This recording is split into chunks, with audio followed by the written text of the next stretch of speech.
सादिक, हुसैन बिन अजहर, अक्सा बिनते वसीम, ये वो मंदिर है, इसमें माँ बाप की तरबियत भी नजर आती है, इसमें जो है हमारी मुआशरत भी नजर आती है। आप देखिएगा गौर से।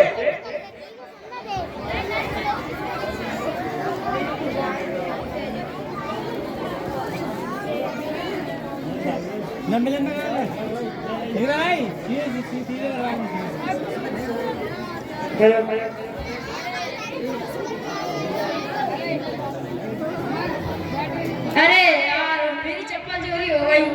ये मस्जिद में आने दुश्वार कर लगा है। जरा नमाज पढ़ने के लिए खड़े होते हैं, मस्जिद से चप्पल गायब हो जाती हैं।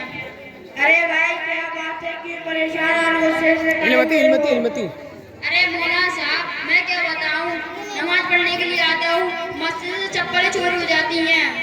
आप मुझे बताइए चोरी करना कैसा है? भाई चोरी करना तो बहुत बड़ा गुनाह है। मौलाना साहब जैसा कि हम जानते हैं कि अगर कोई चोरी करे तो हम उसको पकड़कर मारते हैं, डांट डपट करते हैं और उसको पुलिस के हवाले करते हैं।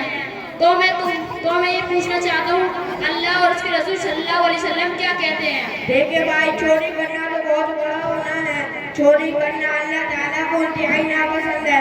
अगर किसी ने चोरी की उसकी साबित हो जाए तो उसके हाथ काटे जाते हैं। ये अल्लाह ताला को हुक्म है। और अगर रमजान के महीने में अल्लाह के घर से कोई चोरी करे उसके लिए क्या हुक्म है? मेरे भाई रमजान का महीना हो या और कोई महीना हो, चोरी करने का गुनाह और सजा एक ही होती है। हाँ अगर रमजान के महीने का भी ख्याल न करे, रमजान में भी चोरी करने से बाज न आए तो उससे बड़ा बदबख्त मुसलमान और कोई नहीं हो सकता।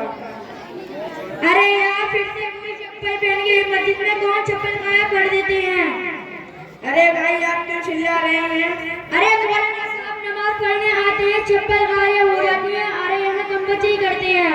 और मौलाना साहब आप मुझे ये बताइए, मस्जिद में इतनी आम बात हुई है चप्पल गायब करना, इसकी वजह क्या है? दरअसल बात ये है कि हमारे बड़ों की गलती है। इसके पीछे कोई हमारे बच्चों का भी अमल बन गया है। वो किसी की ले जाता हूँ और घर वाले इसी की नसीहत करते कि तुम्हारी कोई पहन जा तो तुम किसी और की पहन आया करो। और ये बात झूठी नहीं है बल्कि हकीकत है। मैं आपको थोड़े आगे दिखाता हूँ। अरे चलो भाई अब नमाज पढ़ ली, जल्दी से घर चलते हैं। हाँ भाई चलो। अरे यार मेरी चप्पल नहीं मिल रही, अब क्या करूं? अरे तुम्हारी तो पहन के आया है, तुम किसी और की पहन जाओ। हाँ भाई यही करता हूँ। अरे बेटा कहाँ रह गया था? बहुत देर में नमाज पढ़ कर आया है। अरे अम्मी कोई मेरी चप्पल पहन के चला गया था। तो बेटा फिर तो तुम मस्जिद से नंगे पाँव आए होगे। नहीं अब्बू जी, कोई मेरी चप्पल पहन के चला गया था तो मैं उसकी पहन आया। अस्तगफुरुल्लाह बेटा, ये तुमने क्या किया? तुमने तो चोरी कर लिया। अरे ये आप क्या कह रहे हैं? सही तो किया है उसने, आप उसे क्यों डांट रहे हैं? कोई इसके लिए गए, किसी और के लिए आया। अस्तगफुरुल्लाह, ये तुम क्या कह रही हो? तुम्हें तो चाहिए कि अपने बच्चे को डांटो और इसकी इस्लाह करो, बजाय डांटने के तुम तो बढ़ावा दे रही हो। देखो पूरा की चप्पल है ना, इस वजह से कि कोई तुम्हारी लेके आई, ये भी एक चोरी है। हमें अपने बच्चों को इससे रोकना चाहिए, ना कि बढ़ावा देना चाहिए। बेटा तुम जाओ और ये चप्पल वापस मस्जिद में रखाओ। जी अब्बू जी। तो देखा आप लोगों ने, इसलिए हमारी अगर किसी की चप्पल पहन कर आ जाए तो उन्हें डराना चाहिए, समझाना चाहिए कि दूसरों की चप्पल पहन कर आ जाना कि चोरी करना है। अपने बच्चों को हिफाजत करने सिखाइए, चोरी नहीं। अस्सलाम वालेकुम। माशाअल्लाह, ये बहनें समझ लें, इनके मिजाज में बड़ी कंजूसी होती है। इनका बड़ा दिल जल जाता है कि अभी बच्चे को दिलाई है, कोई ले गया, अब ये बार बार थोड़े दिलाएंगे।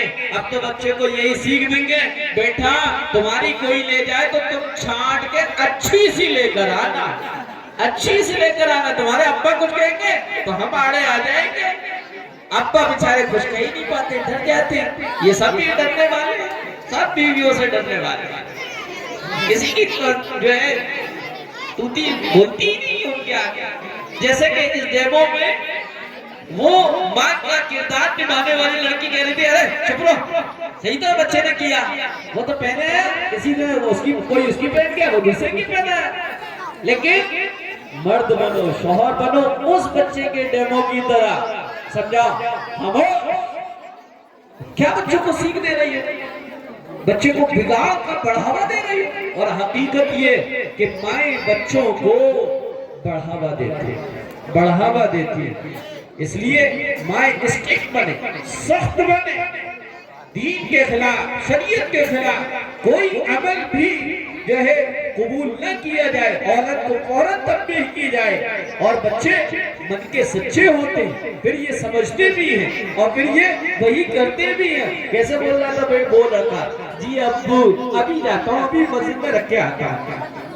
तो ये देखिए पहचान बन चुकी, मस्जिदों से चप्पल जाने की पहचान बन चुकी। ये कोई ये नहीं करता। हमारे समाज का कोई तो फर्द होगा। ऐसा तो नहीं है कि आसमान से फरिश्ते आते हो या वो शैतान का दरबार सब चप्पलें उठाकर लेकर अपने शैतान के शहंशाह के सामने रख देता हो। क्योंकि शैतान के दरबार से ये भी पता लग गया कि उसने चोरी किसी को नहीं सिखाई। उसने ये नहीं कहा कि रमजान में जाना और मस्जिद फातिमा में जो सबसे अच्छी चप्पल हो और जूते हो वो लेना, तो मैं इनाम दूंगा, खुशी करूंगा। पता चला वो शैतान के काम नहीं है।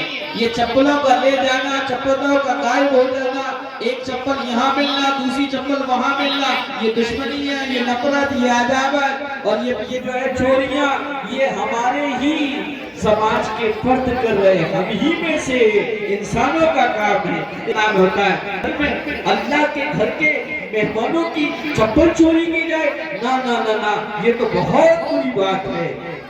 अब आइए, मैं अपनी फहरिस्त में बहुत ही कम मुख्तसर बच्चों के प्रोग्राम देख रहा हूँ, इसलिए मेरा दिल चाह रहा है कि आपकी कुव्वते समाअत का जायका तब्दील कर दिया जाए और आपको फिर उस मैदान के लिए चलो, उस वादी के लिए चलो जहां पर तरन्नुम वाली आवाज से